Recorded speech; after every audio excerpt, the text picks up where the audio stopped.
everyone, and welcome to the Florida Museum 360 virtual field trip experience behind the scenes tour of the South Florida exhibit. We will journey through a South Florida estuary and learn all the rich ecosystem has supported people for thousands of years, including the powerful Colusa, who once lived and controlled all of South Florida area. We will also discover some of the behind the scenes stories and techniques used in making an immersive exhibit filled with the rare and interesting objects from the museum's South Florida archaeology collections. Today's event is brought to you by the Florida Museum of Natural History and the UF Thompson Earth Systems Institute's Scientist in Every Florida School program. At this point, we'd like to hear a little bit from Diane to set the scene for today. Diane? Well, hello everyone and welcome from the entrance of the South Florida exhibit. I will be your guide today, so get ready to be immersed in the rich environments of South Florida as we go behind the scenes with Darcie to learn about the creation of the exhibit and the story it tells about the Colusa and their legacy. So let's begin our tour by virtually walking up the ramp to the top here as we get ready to start. So this is the largest exhibit that we have at the museum. So sadly, we'll not be able to see everything, but not to worry, Darcie is going to highlight some of our favorite scenes. So here we are, Darcie, at the top of the ramp. I know it takes a team weeks of collaboration and a variety of skills to develop and build a successful exhibit. Can you tell us what your role in the creation of this exhibit was? Sure, Diane, and hi, everyone. By the way, this is going to be like the quickest Zoom tour ever of a 6,000 square foot exhibit. And the museum is open, so I really do hope that you'll be able to come and see it in person. But we will hit the highlights. So I was the project director, and Diane's correct, these things take a long time, way more than weeks, actually. This one took more than 5 years. And I want to just mention that we work with great teams of people. In particular, my co-director, Bill Marquardt, an archaeologist here at the museum, who had worked for decades in South Florida, and this exhibit really reflects a lot of that research. What you're looking at here is a mural that introduces the main idea of the exhibit, which is that the estuaries of South Florida have supported people for thousands of years, from the ancient Calusa people all the way up until today. All right, let's take a look at one of these estuaries. So when I stand here on the boardwalk, I feel as if I'm immersed in a real estuarine environment. How did you manage to achieve this effect?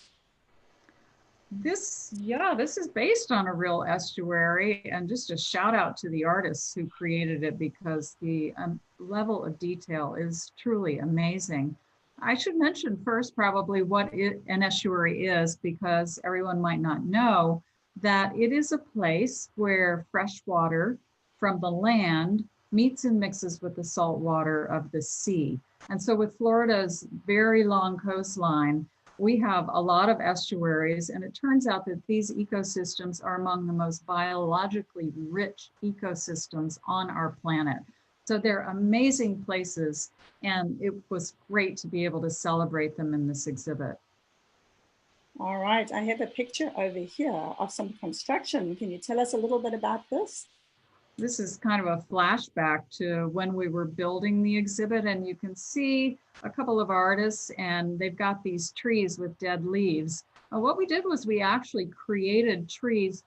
We used pieces of real mangrove trees, but then we made all the leaves. So I'm going to show this if you can see it. This is how we made all the leaves. We took real leaves and put them in plaster, made a mold, and then put sheets of plastic down on that mold, sucked them down in a vacuum press, and hand cut out each and every leaf and attached them to stems, and then hand painted them all. So this is an example of some of the mangrove leaves that we made for the exhibit.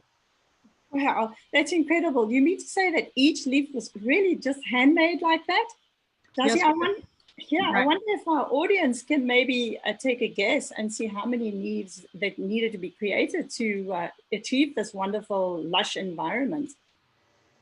Do they write it in the chat? Our audience, yes. Can we please have that written? If you let us know in the chat, let's have a look and see. Oh, I got a couple of answers coming in quite quickly. 10,000, 175,000, 9,000. Oh, lots and lots of answers over here. 20,000, 100,000. Are any of them correct, Darcie? Well, yes, we did have thousands of leaves. To be more or less exact, there are about 36,000 handmade mangrove leaves in this exhibit. And we had lots of volunteers and fourth graders and sorority girls and Boy Scouts. Everybody really pitched in to make the leaves happen. Wow, it looks amazing. And then I also see there are a lot of birds in this exhibit, in this scene here. Where did the birds come from? Well, of course, there are a lot of birds in these estuarine environments. This particular one you're showing is a frigate bird. And we didn't go out and kill birds for the show. They are real birds. They're taxidermied specimens of animals that died in rehab facilities around the state or out in the wild. And we worked with wildlife agencies for about 5 years to acquire the specimens and repurpose these dead animals for the exhibit. Right, it's really cool that they ended up with like a second life here at the museum. All right, so now that we've seen the estuary from above, let's move on and carry on with our walk, virtual walk through the museum. And everybody get ready to dive down now so that we can have a look and see what lives underwater in an estuary.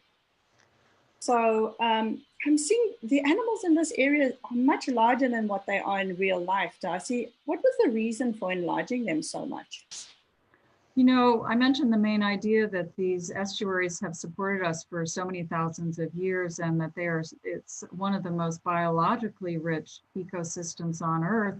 And so why is that? And the reason we did this part of the exhibit was to explore the food web in more detail because there are myriad small organisms in the estuary that support the whole food web. And these are all blown 12 times life size and include all kinds of critters, all sorts of worms and crustaceans and mollusks and little fish and crabs and so forth. And I have another construction image here that you can maybe tell us a little bit about. Yeah, this is how we built it. So you can see the mangrove roots here are, there's a steel structure inside and then the hard coat put on top of that. And then we started to attach the invertebrate organisms such as the barnacles that you see here. And just the amazing amount of detail that the artists put into this, it's really incredible. Everything is so scientifically accurate.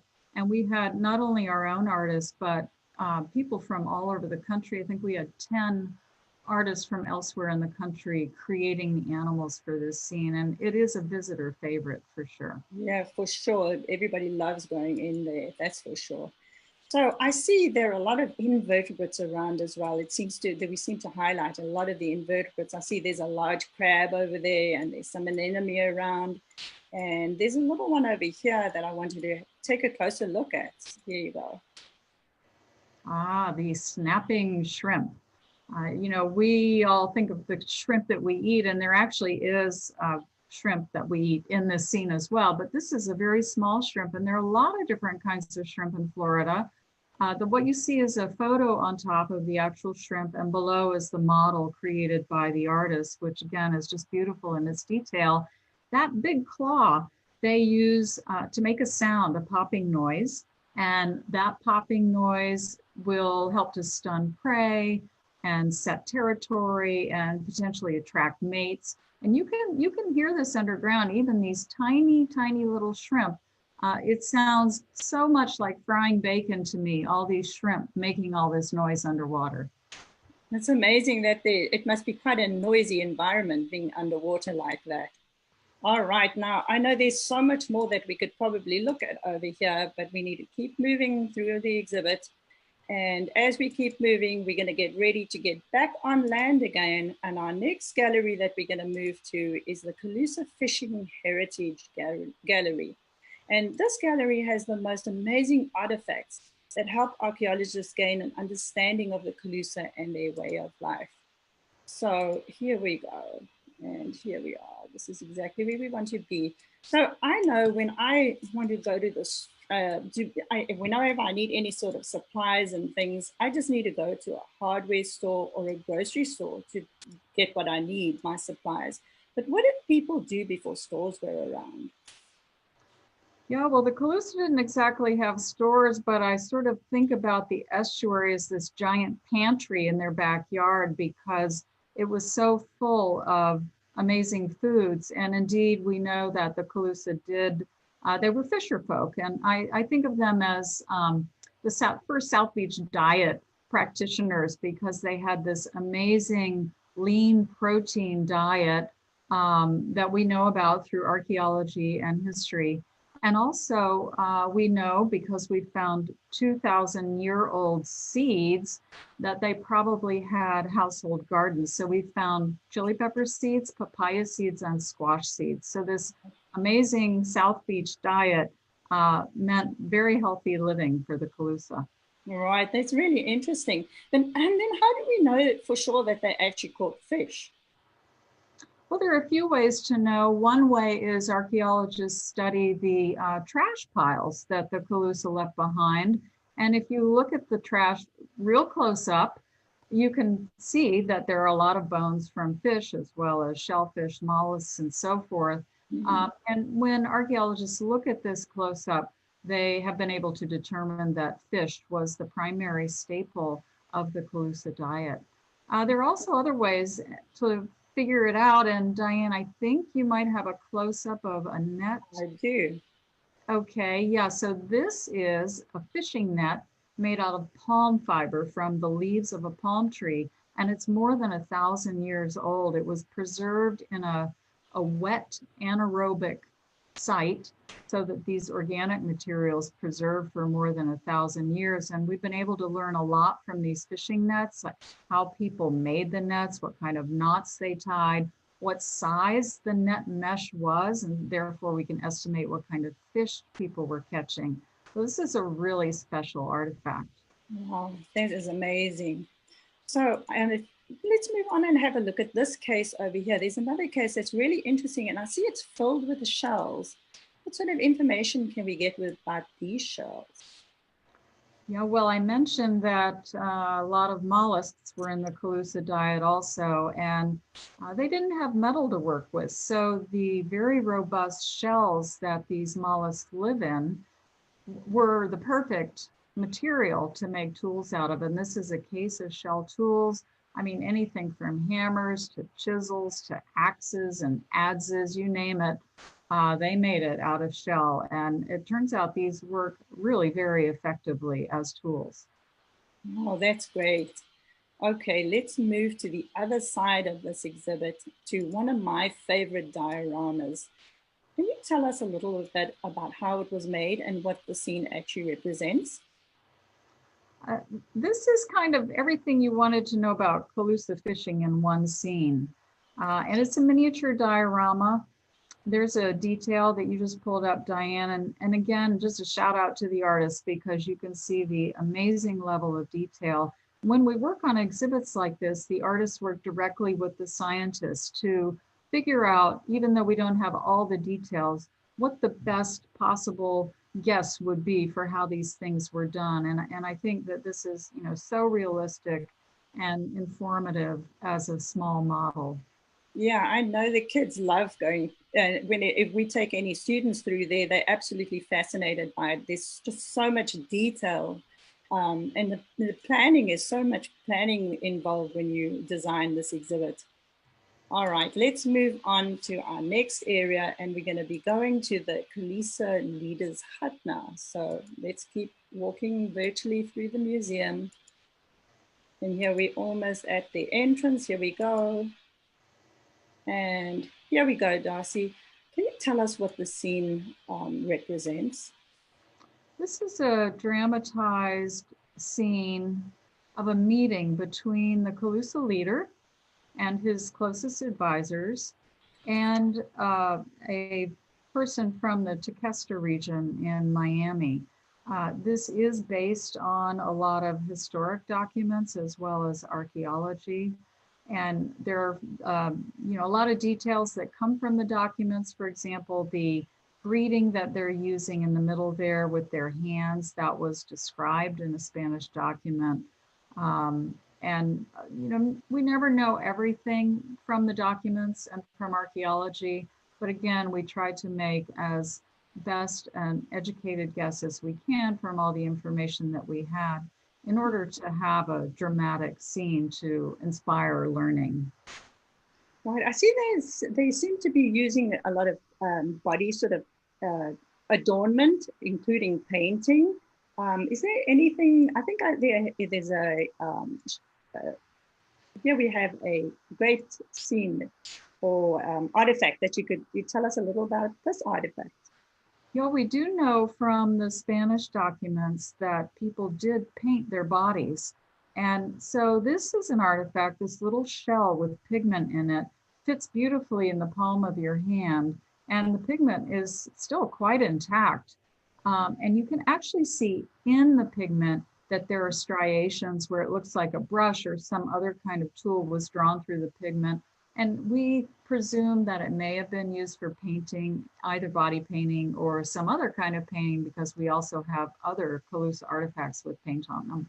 Right, that is really so interesting. Now, as we skip through the next scenes to get to the next gallery, can you tell us what happened to the Colusa? Are there any of their descendants that are living today? We don't know of any Colusa descendants. However, the kind of big picture story is that when the Europeans invaded the Americas, most native people were very decimated by disease and warfare and enslavement. And indeed, the Colusa, although they held out for a couple hundred years longer than most of the native Floridians, they eventually did succumb to these issues as well from European incursions. And we know that some Colusa went to Cuba with Spaniards in the 1700s. And we imagine that even though there's no Colusa culture obvious today that we know of, no language being spoken or cultural practices, there still may be Colusa DNA running around in South Florida today. So we don't know exactly what happened to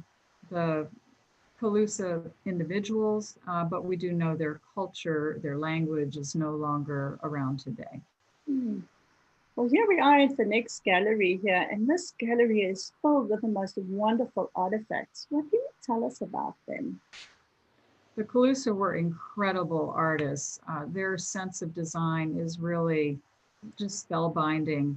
The artifacts in this gallery are fascinating because, again, these come from wet environments and they were preserved for more than 1,000 years, even though they're made out of wood and organic materials and organic paints. So bowls and figureheads, masks, all kinds of very interesting objects. I think maybe one of the most well-known objects in our collection we're looking at right here in the middle. We call it the woodpecker plaque. Right. Yeah, here it is, Darcie. Let's take a closer look at it. This is one of my favorites. I wonder if our audience can maybe take a, oh yeah, I think you already told me, but maybe our audience can take a guess. What do they think this is depicted in this on this plaque? What sort of animal do we have here? Right, or what specific kind of? Yeah. Can anyone, audience, I see that they're coming in quickly. People are talking about woodpeckers. Yes. Yeah, most of it seems like that's the consensus. So can you tell us a little bit more about this plaque, Darcie? What you're looking at on the left is a watercolor done by the artist in the 1890s when this was first excavated. And you can see that it's much more crisp. The design is more crisp and more colorful. The wood is more intact than the actual artifact and what it looks like today on the right. What we know is that this happened right away after excavation because in the 1890s, they didn't have the understanding of how to preserve materials like this. And as soon as this came up out of that wet environment into the air, it began to lose its pigment and to split and warp, and fragments of wood fell off. So it's still incredibly in good shape if you look at the artifact on the right. And you can see the design very well, of course, better in person than in this photograph. Right. Do we have consensus on what people thought it was? Looks like most people are saying it's a woodpecker, and then I've even got somebody talking about a pileated woodpecker. Some people say crested. Is anybody correct, Darcie? Well, we don't know for sure, but some ornithologists have suggested it might even be an ivory-billed woodpecker, which is similar to a pileated, but is extinct today. So how are artifacts like this preserved at a museum today? We do try to take really good care of these. They're so fragile, these things that have come out of wet environments and now are living in our museum spaces. And so the cases that hold these objects are all climate controlled so that the relative humidity stays constant and doesn't cause additional cracking and warping. Oh, that's interesting. Okay, let's move to the next gallery. And here we're going to have a look at the Seminole and Mississippi people who lived in South Florida today. All right, here we go. Can you tell us a little about what role they played in the creation of this exhibit? Yeah, I don't think I mentioned that earlier, that we did have a group of consultants working with us for the whole process. It was really a great experience. We all learned a lot from each other. But the consultants worked with us for the whole period of exhibit development, and were able, of course, to tell the story about Miccosukee and Seminole culture, but also helped us to frame the interpretation of the Colusa and their legacy. So it was a fascinating process. So you see some of the colorful patchwork, which is certainly one of my favorites. And it's amazing to watch these women make the patchwork, very complicated designs. They're using a hand revolving Singer sewing machine, an old sewing machine, and then feeding through all that complex patchwork design with one hand. So it's incredible. The woman in the scene, the mannequin, is an actual person that we worked with, Martha Jones. She lives in the Brighton Reservation, and she allowed us to make a sculpture of her, and she made all the outfit that the mannequin's wearing and all the beadwork, patchwork, the whole thing, and then came up and dressed it for the exhibit. That's wonderful. Right, and I see this case next to it has also some wonderful artifacts here. Let's take a closer look at this one. This is a coiled sweetgrass basket. And this is another neat story. A group of Seminole elders came to visit us when we were developing the exhibit and sent this to us as a gift after their visit. And they told us that the body of the basket was made by one woman, but because she was of childbearing age, she couldn't close her basket. And so a second woman had to make the lid with the doll's head on top of it. It's a beautiful, beautiful basket. It really is. I love that. The artistry is absolutely beautiful. All right, so it's time to move to the mural at the end of the exhibit and our last stop for this tour today. So Darcie, what's the message that the exhibit designers wanted to convey to our visitors as they leave the exhibit? This, like the introductory mural, this kind of sums up that story that estuaries have supported people for thousands of years, and they're still very important to us today. And of course, they're our responsibility now, and we hope to inspire people to become stewards into the future. For everybody, remember the museum is open, and we hope that you really have a chance to come along and explore this wonderful exhibit on your own sometime soon. Thank you very much again for coming to join us today. And I'm going to pass you over to Brian now for any questions that you may have. Thank you, Diane. And thank you all again so much for joining us at the Florida Museum of Natural History today. Darcie, thank you for your wisdom and sharing all your expertise with us. And if you have any questions for Darcie, please write them in the chat. Or if you're on Facebook, please make a comment and I will ask on your behalf. So for our first question, Amanda asked, when we were looking at the mannequins, do the patterns and designs mean something different or significant? I think probably you're talking about the body paint on the mannequins. And again, this isn't something we know about from history, but what happened was the artist who worked on those mannequins studied Calusa artifacts and made the assumption that the design work that they used on other objects might have also been used as body paint. And so those reflect Calusa artistry, but we don't know exactly what the body paint would have looked like. For our next question, Chloe asks, if you visit the underwater gallery in person, we know that you hear sounds. Can you tell us a little bit about what those sounds are? Yes, that we did that soundtrack with an actual tape recorder. We stuck a big microphone down into the water in the estuary right off of Fort Myers, and that's what you hear. And it includes a lot of different sounds. So there's the snapping shrimp is all that kind of crackly sound, like the little shrimp with the big claw that we looked at. And then there are sounds of dolphin and of course the waves sort of passing over. But mostly you hear snapping shrimp. Thank you.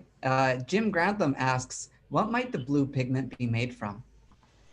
Ooh, good question, Jim. So Robin Brown, a doctor who lived in Fort Myers and did a lot of experimentation, was trying to figure out what all the colors were made from. And I believe that was made from a certain kind of berry. And I'm forgetting right now what the berry is, but I tell you what, if you need to know more, this is a shameless advertisement for the book that Bill and I did. There's a lot more detail in here, and Robin Brown's book is also very, very good. Thank you. Maria asks, how did the Colusa become so successful and so powerful? Well, that's a good question too, because people weren't always that politically hierarchical.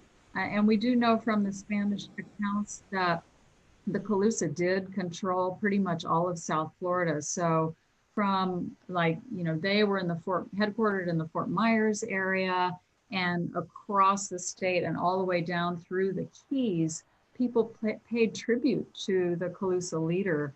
And I don't know how I would answer that question. I know my colleague, Bill Marquardt, who knows more about this, is probably in the audience, and maybe he could write into the chat if he has something more intelligent to say about that. No problem.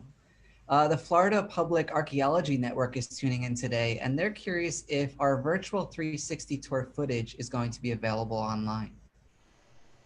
So I believe it is, right, Brian? Aren't we recording this? And then, by the way, we will also be doing live presentations for schools in the fall. So we'll be getting a lot of use out of the footage, the 360 footage. We're going to try to retake it because it needs some work. But this is our first time out of the gate experimenting with this format. So I hope you all enjoyed it. All right, Darcie, we have time for just a few more questions. Elizabeth asks, how long did the Colusa culture last after the arrival of the Spanish in the 1500s? Well, basically a couple of hundred years. So in the 1700s, things really started to fall apart. And it was also in the 1700s when we know that some of the Colusa went to Cuba with the Spaniards. So a couple of hundred years. Thank you. Deborah is curious, when you're creating an exhibit, how do you know the exhibit you're creating is an authentic representation? That's such a great question. There are certain things that are easy to do. Like we know what a modern estuary looks like. We know what the animals are who live there. We know how to reproduce all of that. When it comes to culture, it's much more complicated.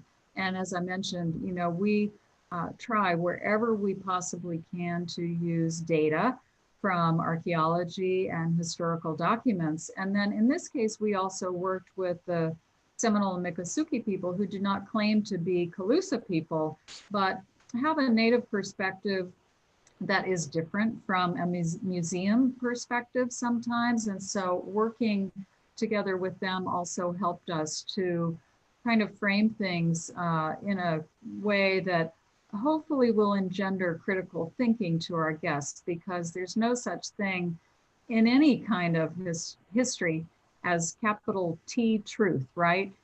It's always through the lens of the people who write the history. And so we certainly recognize that we probably introduced some bias into the story ourselves, but tried wherever possible to, use that historical documentation and archaeological data, as well as the native people that we worked with to put this all together. Thank you so much. Kevin is curious, how did the name Colusa come about? That's another great question that I have no good answer for, because we don't really know. And in fact, we're not really sure what it means, or if the Colusa really called themselves the Colusa, because the Spaniards were the ones who wrote it. So they were using phonetics. They were trying to record what they heard and translate it into Spanish. And so you will see actually different spellings and interpretations: Calus, Kalos, Calusa. So there are multiple interpretations for what the people were called. And we assume that this came from the people themselves. And for our final question before we begin to wrap up today's session, this one comes from Gabby, and it's taking a little bit of a step back from content, but dives into your role as an exhibit creator. So we know you play such a large role in creating exhibits. So Gabby is curious, is there an exhibit that you've created that you're extremely proud of, or one that really excites you? Thank you for that question. That's such a neat question. I mean, I love this exhibit. I always feel like I love all the exhibits I work on. Probably one of my most favorite is an exhibit about Fort Mose, which was my first project at the Florida Museum. And it's about the first free Black community in North America, which also was excavated by the museum.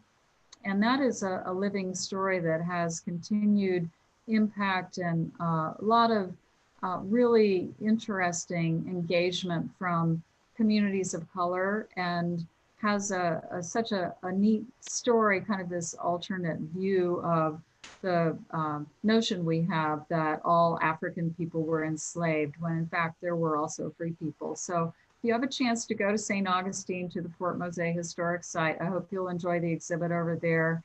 And yeah, that's such a hard question. I love them all.